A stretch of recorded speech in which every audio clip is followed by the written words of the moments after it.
tengan todas y todos. Bienvenidos al seminario virtual Trabajo híbrido para la eficiencia en gobiernos locales. Vamos a iniciar ya con la sesión de hoy y para ello presento a nuestro expositor. Su nombre, como decía, es Mauricio Moreno y es el director de Desarrollo de Negocios para el Sector Público de Cisco Latinoamérica. Muchas gracias, alcaldes de México, por la oportunidad de platicar de un tema tan relevante, tan actual y tan transformacional.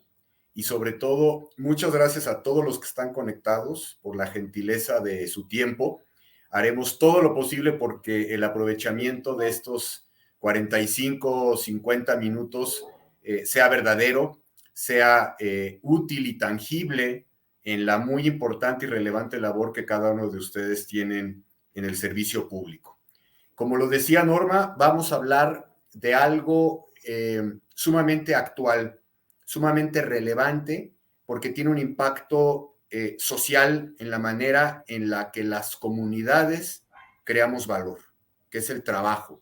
Por primera vez en décadas vemos la oportunidad a raíz, como lo veremos más adelante, de una gran disrupción causada en buena medida por la pandemia, de la cual todavía no estamos totalmente al margen, que nos ha permitido cuestionarnos la naturaleza del trabajo.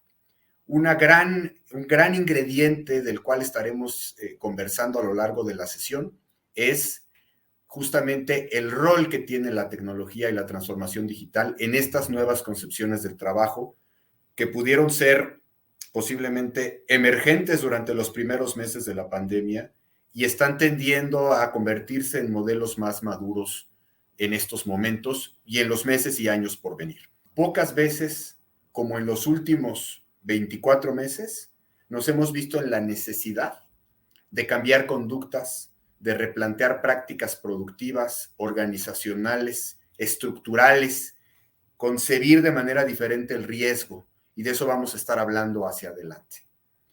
Pudiera parecer una obviedad lo que dice esta lámina, que vivimos en un mundo digital, en el que los avances tecnológicos son constantes, cualquiera lo puede decir, sí, que el ritmo con el cual se están ejecutando los cambios debidos a estas aceleradas transformaciones digitales no tienen precedentes. Yo creo que la mayor parte de los que estamos aquí estaremos de acuerdo con esto. Sin embargo, el ingrediente que hace peculiar nuestro momento, como ya lo decíamos, es que las crisis catalizan las oportunidades. Las crisis pueden ser abordadas o pueden ser analizadas, y hay expertos en la materia, desde muchos contextos. A mí me gusta mucho pensarlas desde el contexto de las oportunidades y del aprendizaje. Grandes inventos, grandes desarrollos tecnológicos, grandes productos filosóficos han desarrollado los seres humanos en momentos de crisis. Primero que nada, el común denominador, digamos, lo que va a encerrar a estas transformaciones, a estas tendencias, lo que va a caracterizarlas de una manera general, es la necesidad intrínseca de que haya liderazgo digital. ¿Cómo trasladamos esto a nuestro ámbito? Bueno, que debe haber funcionarios dentro de las organizaciones en cualquier orden de gobierno que lideren la digitalización, que sean los verdaderos evangelizadores de la transformación digital, pero sobre todo entendiéndolo como un agente para agregar capacidades y competencias al sector público. Esto va a implicar la transformación de valor en el gobierno y cómo se mide y se entrega hacia el ciudadano, que es al final de cuentas lo que nos interesa. Y los gobiernos en cualquier nivel necesitan un liderazgo digital en todos los niveles, así como entre sus hilos. Sabemos que las estructuras gubernamentales son las más rígidas, las más tradicionales cuando las comparamos con estructuras verticales o productivas de otra naturaleza. Y así es natural, así es el gobierno. Pero me parece interesante que estas reflexiones comiencen a surgir. La igualdad digital es necesaria para que no solamente la población, sino los mismos funcionarios estemos en igualdad de condiciones para poder disfrutar mejor un mundo más digital. Y esto tiene que ver mucho en países como el nuestro, con el cierre de brechas digitales. tanto en la población en general, que posiblemente sea la más complicada de subsanar, como dentro del mismo gobierno. Cómo está desarrollándose, cómo está evolucionando los roles de trabajo tradicionales en los diferentes órdenes de gobierno. Bueno, el aumento en la rotación en la fuerza laboral, las emergentes prácticas de trabajo híbridas como de las que vamos a charlar, y las nuevas formas en las cuales se prestan servicios al ciudadano están impactando de manera definitiva los servicios públicos. Y esto está ocurriendo.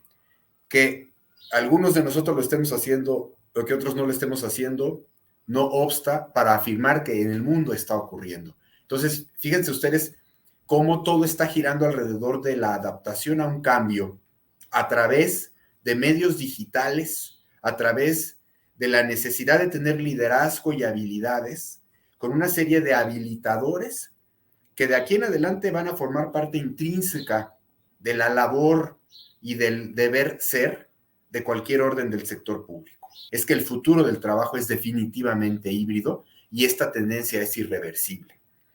Los principales directores tecnológicos en gobierno y sector privado, el 70% anticipó que este concepto de productividad existente antes de la pandemia se está redefiniendo o se redefinirá, es decir, nunca será lo mismo cómo medimos la productividad laboral con independencia de a lo que nos dediquemos después de la pandemia.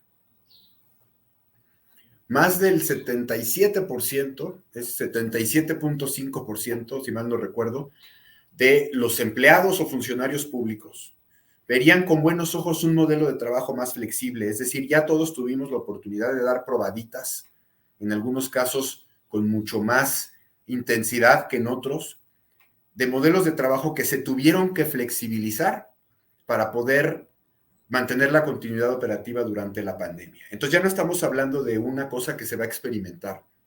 Un alto porcentaje de la población mundial lo adoptó. Para lograrlo, bueno, pues va a ser necesario maximizar la integración, la habilitación y el bienestar de los funcionarios donde quiera que trabajen. Y por otro lado, asegurarnos que los espacios de trabajo sean físicos, tradicionales, híbridos o totalmente virtuales, ofrezcan estas experiencias laborales que en primer lugar no sean complicadas, porque si no nos va a costar mucho trabajo la adopción, es decir, más inteligentes y muy seguras con independencia de la ubicación. Ahora, vamos entrando en materia, es decir, las características del trabajo del funcionario público, bueno, pues me van a decir, pues, ¿qué funcionario público? Todos tenemos un puesto, función, tenemos facultades, tenemos asignaciones laborales diferentes. Y todos tenemos una dependencia mayor o menor de nuestra ubicación espacial. Sin embargo, esto nos lleva a otra pregunta subyacente. ¿Qué tanto esa dependencia de nuestra ubicación espacial está asociada a que no tenemos las herramientas y el contexto y el entorno normativo para poder desempeñar ese mismo tipo de trabajo en otro lugar? Y esto abre muchísimo las posibilidades al sector público de repensar las oportunidades de digitalización que hay para que muchos de estos procesos que siguen siendo posiblemente manuales, analógicos, en papel, atención directa al ciudadano, puedan ser más inteligentes, más multicanales, más escalables a través de la introducción de medios electrónicos. Entonces, no es solamente hablar de elegir una plataforma de colaboración para poder tener juntas. Esa es una parte del trabajo híbrido, es una parte del establecimiento de un espacio, de un entorno sano de trabajo híbrido. Tenemos que hacer un análisis de oportunidad de los puestos función en las dependencias, porque va a haber algunos mucho más susceptibles de rápidamente adoptar tendencias de esta naturaleza y poder ser más exitosos en el corto plazo. Nosotros en Cisco creemos que deben cumplir estas soluciones o estas concepciones del trabajo híbrido 5 aptitudes, 5 virtudes principales. Deben ser incluyentes, deben ser flexibles, deben ser holísticas, porque al mismo tiempo de que promuevan la seguridad y el control de los datos, deben ser empáticas y deben procurar el bienestar del funcionario, que por supuesto sean seguras y muy administradas, porque al final del camino lo que se necesita es entender cuál ha sido el impacto y evolucionar estas plataformas. Entonces, como ya decíamos, hay dos caminos que podemos emplear. Entender cómo vamos a afectar positivamente a la fuerza laboral híbrida, con acceso seguro, con colaboración en cualquier sitio, y por otro lado, cómo vamos a transformar espacios de trabajo con una conjunción de conectividad, seguridad y colaboración, buscando, por supuesto, el mejoramiento de las condiciones de los funcionarios.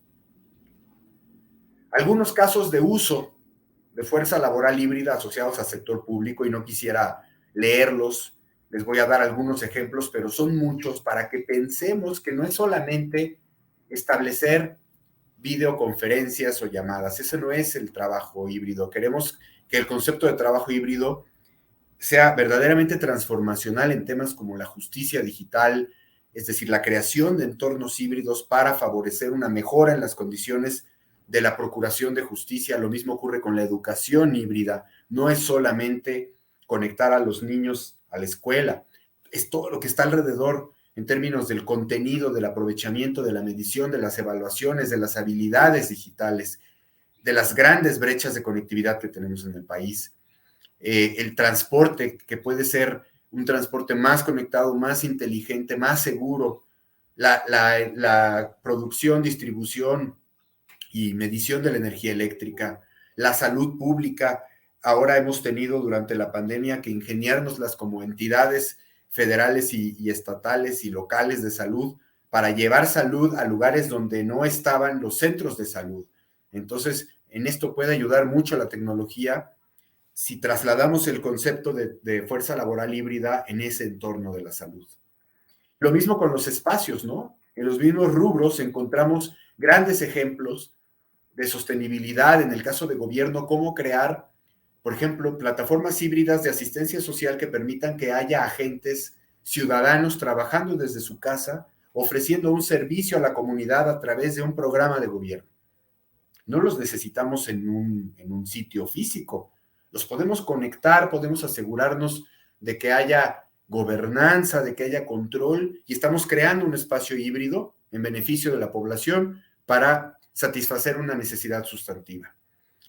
Ventanillas únicas, en fin, a lo que quería llegar con estos ejemplos es trasladar el concepto del trabajo híbrido en una escala mayor a la del simple establecimiento de una llamada de trabajo.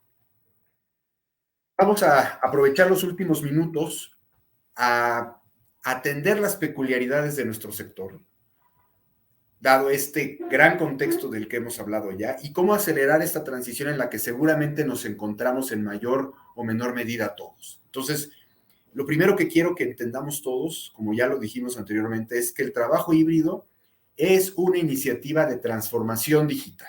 Vamos a hacer una receta para terminar de cómo cocinar trabajo híbrido en gobierno, y seguramente ustedes se encontrarán ya en alguno de estos pasos, pero a mí me parece importante compartirlo como una conclusión posiblemente ya de trabajo que en lo personal he desarrollado con instituciones públicas, cosas que hice en mis años pasados como funcionario público al tratar de implementar hace muchos años trabajo híbrido, y lo que estamos viendo ahora, ¿no?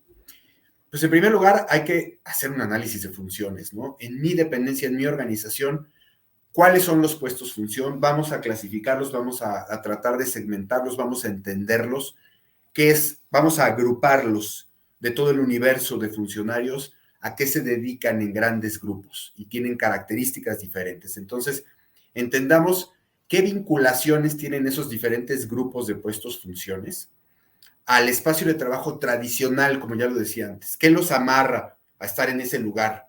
¿Son vinculaciones funcionales, operativas, normativas o inclusive culturales? ¿Se pueden romper? ¿Se pueden flexibilizar?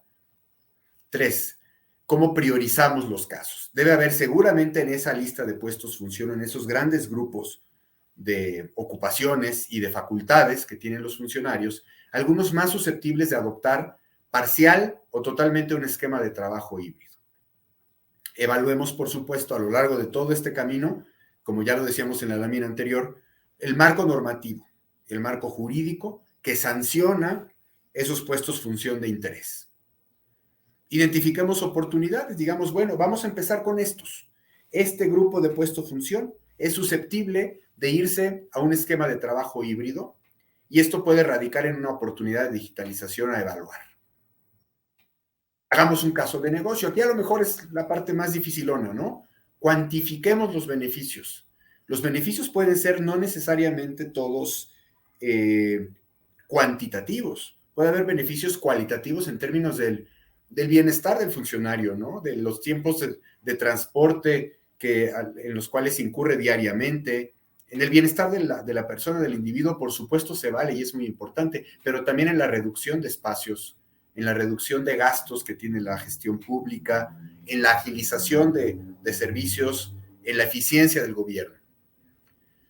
Planteemos algunos parámetros para poder medir el impacto que advertimos en el caso de negocio y para darle un seguimiento al cambio organizacional, para que no nos perdamos en la parte táctica del ejercicio, sino que siempre tengamos la mira en a dónde queremos llegar con cosas muy medibles. Diseñemos una arquitectura, allí sí, que permita lograr el objetivo. Aquí sí están las 5 capas de la transformación digital, pero sobre todo una arquitectura tecnológica que nos permita lograr el objetivo. Nadie nace, como dicen los norteamericanos, en el greenfield, donde no hay nada. Seguramente ya va a haber algunas tecnologías legadas que tenga la organización pública, pero se puede pensar en cómo optimizar esa arquitectura y pues sí, hacer una inversión en eso, porque es el momento de poner el dinero allí, ¿no? Gestión del cambio, como lo decíamos, bueno, pues habrá que comunicar antes, durante y después de esta iniciativa transformacional, cuáles son los motivadores, las razones, los elementos y el futuro de la iniciativa para que la organización esté involucrada. Y por último, podemos recomendar pensar en grande, es decir, sí tener esta visión de trabajo híbrido en el mediano o largo plazo, pero comencemos en pequeño, logremos pequeñas victorias para ir avanzando en la adopción. Iniciemos con los casos, como decíamos, más simples, con los casos más susceptibles, que pueden rápidamente migrar a un esquema así y vayamos ganando victorias para tener credibilidad, tanto el área tecnológica como el área de talento, como los responsables de los procesos sustantivos. ¿Cómo garantizar que el trabajo híbrido sea 100% seguro a la hora de compartir la información? La respuesta rápida es, existen, por supuesto, la colección de herramientas y elementos tecnológicos para garantizarlo. Seguramente será una conjunción de implementar, aprovechar estas herramientas y establecer una conducta y una cultura más asociada a la ciberseguridad básica en los funcionarios y en los ciudadanos. Es decir, es el conjunto de las dos cosas, de una arquitectura de seguridad tecnológica congruente que entienda dónde están los riesgos en la transmisión, en la utilización de información, en los activos digitales que manipula el funcionario, pero también en la concepción que el funcionario tiene de los riesgos. Me gustaría que destináramos 1 minuto o 2 antes de concluir este seminario, justamente para redondear algún comentario de tu parte que dé más información respecto a las herramientas que Cisco puede proveer para la implementación del trabajo híbrido. Claro, gracias. Bueno, pues el corazón del trabajo híbrido en el amplio portafolio de Cisco es Webex, ¿no? Es una herramienta de colaboración la más completa en el mundo en ese sentido, cuya preocupación y cuya evolución siempre ha estado centrada justamente en ser más incluyente, más inclusiva. Entonces ahora tiene una cantidad de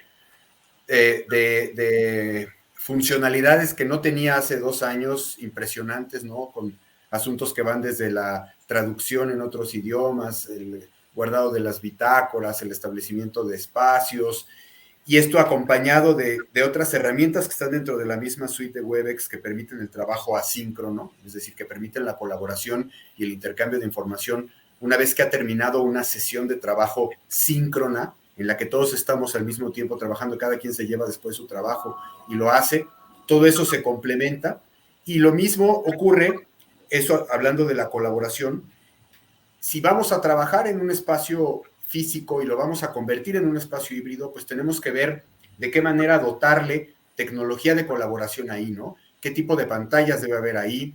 ¿Qué tipo de, digamos, de plataformas deben estar conviviendo en el espacio para que pueda haber una integración entre el mundo físico y el mundo virtual?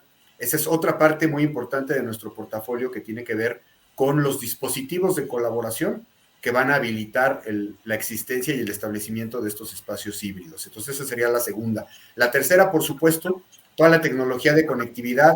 Nosotros somos los líderes globales de conectividad, la conectividad de área local, las famosas LAN, las WLAN, las redes inalámbricas, ¿no? Que tienen que ser fácilmente desplegadas, fácilmente administradas, de preferencia administradas desde la nube, para una mayor flexibilidad ante entornos tremendamente distribuidos, que tengan la seguridad inscrita o insertada dentro del mismo dispositivo, y que nos permitan acceder pues a un conjunto de funcionalidades de protección cibernética muy amplios, que no solamente se preocupen en proteger un perímetro, que era la visión, digamos, de hace algunos años, ¿no? De la seguridad protegiendo los perímetros de una organización, sino entendiendo que ahora todo el mundo accede a todas las aplicaciones a partir de las nubes, ¿no? De software que está en una nube y que se ejecuta cotidianamente desde cualquiera de nuestros dispositivos personales. Entonces, entender cómo el acceso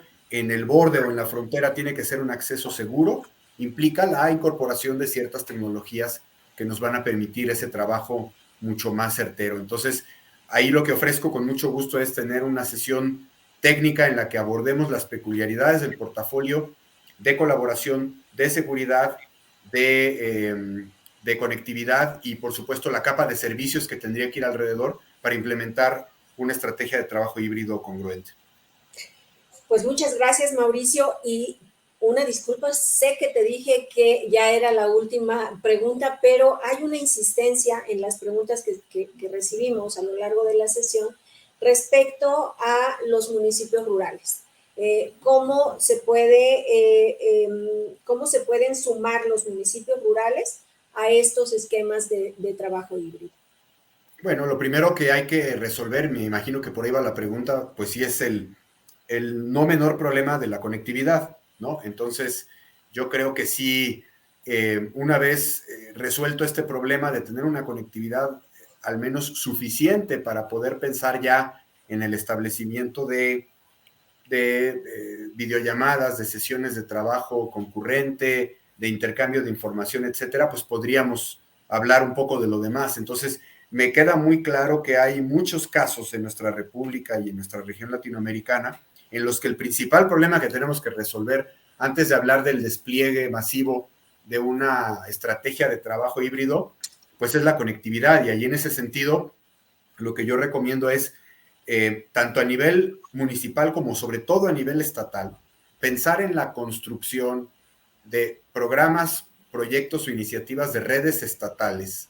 Tienen una gran ventaja porque permiten que el Estado sea en ese sentido autosuficiente en materia de conectividad, y esto puede ir permeando de manera capilar a los diferentes municipios aislados, porque ya no se va a depender exclusivamente de la penetración que tengan los operadores comerciales de telecomunicaciones, que van creciendo conforme la demanda lo va haciendo. Entonces es un círculo vicioso, ¿no? Que mantiene esas comunidades aisladas por un lado, pero no reciben el mercado de comunicaciones porque no es atractivo. Entonces, bueno, para eso iniciativas que hemos visto en varios estados de la República de redes estatales permiten que un proyecto de esa naturaleza traiga como consecuencia no solamente conectar lugares muy aislados de las entidades federativas, sino que vengan encima de esos programas de conectividad otros programas ya mucho más tangibles, como iniciativas de trabajo híbrido, como iniciativas